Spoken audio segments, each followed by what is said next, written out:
আজকে আবারও চলে এসেছি আপনাদের মাঝে আমি একটা নতুন ব্লগ নিয়ে। তো আমি আজকে খারাপ একটা অভিজ্ঞতা শেয়ার করার জন্য আপনাদের সাথে আমার এই ভিডিওটা করা। তো আমি মূলত হচ্ছে ছোটোবেলা থেকে গান নাচ দুটোটাই আমার খুব ফেভারিট ছিল। ইভেন আবার বাবা মারও খুব পছন্দ ছিল ছোটো মেয়েকে গান শেখাবে, নাচও শেখাবে। বাবা মা চেয়েছিল যে আমার যেন কোনো কমতি না থাকে কোনো কিছুতে, তো চেষ্টা করেছে সব কিছু দেওয়ার জন্য। বাবা মা চাইতো যে আমার সবগুলো বোন, ইভেন আমার ছোটো মেয়ে ভাইটার যেন কোনো কমতি না থাকে, মানে মা বাবার সব সন্তান যাতে সব কিছু পারবে, পারদর্শী থাকবে, এরকমটা চেয়েছিল। তো বাড়ির কেউই পছন্দ করতো না নাচ গান, তো আমার খুবই ভালো লাগতো সেই দিক দিয়ে নাচ গান। আমি চেষ্টা করতাম নাচ শিখবো, গান শিখবো, সবাই আমাকে দেখবে, এরকমটা মনে করে আমি সবসময় নাচ শিখছি, গান শিখছি। আমি ছিলাম কুমিল্লা শিল্পকলা একাডেমির স্টুডেন্ট, তো আমি অনেক প্রোগ্রাম করেছি। তো আমি যখন গান শিখতাম মা আমার সাথে সাথে গুনগুন গুনগুন করে গান গাইতো।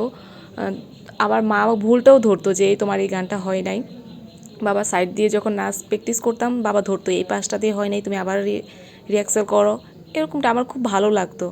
তো আমি যখন ক্লাস 5-এ পড়ি তখন থেকে আমার নাচ গান শেখা, মানে আপনাদের দোয়ায়, আপনাদের আশীর্বাদে আমার নাচ গান মোটামুটি আমি এখন যে কোনো গানই নাচতে পারি, যে কোনো গান আমি গাইতে পারি, যে কোনো গানই আমি হারমোনিয়ামে উঠাতে পারি।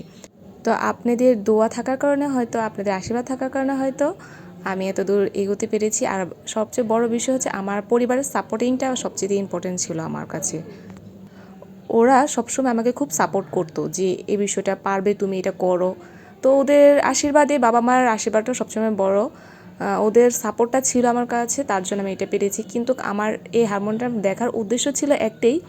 2018 সালে যখন আমি চাকরি পাই, আমি কিন্তু চাকরিতে যাওয়ার পরে গ্র্যাজুয়েশন কমপ্লিট করি 22 সালে।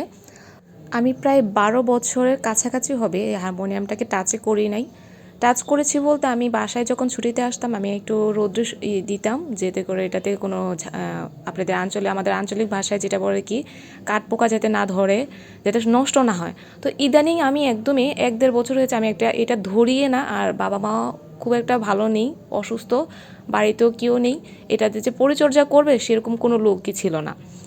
সেই হিসাবে বাবা মাও সুস্থ ছিল, যার জন্য আমি এবার ছুটিতে আসছি। ছুটিতে এসে আমি আমার, মানে কি বলবো, এটা দেখে আমার এত কান্না চলে আসছে যে আমি যে দাদুর কাছে গান শিখেছিলাম, সর্বপ্রথম আমি যে দাদুর কাছে গান শিখেছি সে দাদু 2 মাস হলো দাদু নাকি মারা গিয়েছে। আমি শুনে খুবই খারাপ লেগেছে দাদুর জন্য, কারণ দাদু আমাকে এত আদর করতো আর দিদনও অনেক আদর করতো।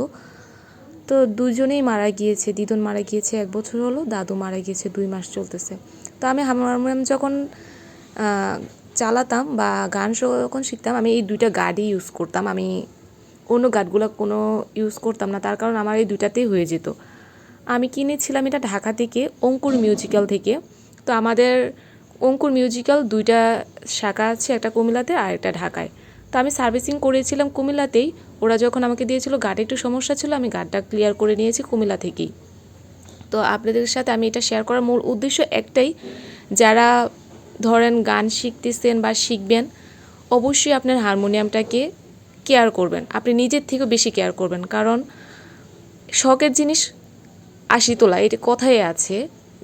আপনার শখের জিনিসটা একবার নষ্ট হলে আপনি সেটা ফিরে পাবেন না, আগের মতন তো ফিরে পাবেন না, কিন্তু আপনি এটা ঠিক করতে পারেন। আমার এটা দেখে এখন খুবই খারাপ লাগতেছে যে আমার এত শখের জিনিসটা কি পরিমাণে খারাপ হয়েছে। এখন আমি এটা কিনেছিলাম 2007 সালে, আর আমি গান শুরু করি 2008 থেকে। তো তখন বাবা আমাকে কিনে দিয়েছিল 11,000 সামথিং। এখন কিনতে গেলে 37 গার্ডের আপনার ম্যাক্সিমাম 15,000 থেকে 16,000 টাকা তো নেবেই। আর তখন আমি যখন একটা গার্ড সমস্যা ছিল তখন সার্ভিসিং করেছিলাম 300 টাকা দিয়ে। এখন এটা আমার মনে হচ্ছে এখন 500 টাকার উপরেই নেবে একটা গার্ড। তাহলে বুঝেন 37টা গার্ড যদি আমি ঠিক করতে চাই কত টাকা আসবে। মানে আমি যেই টাকা দিয়ে কিনেছি তার দ্বিগুণ টাকা লাগতেছে।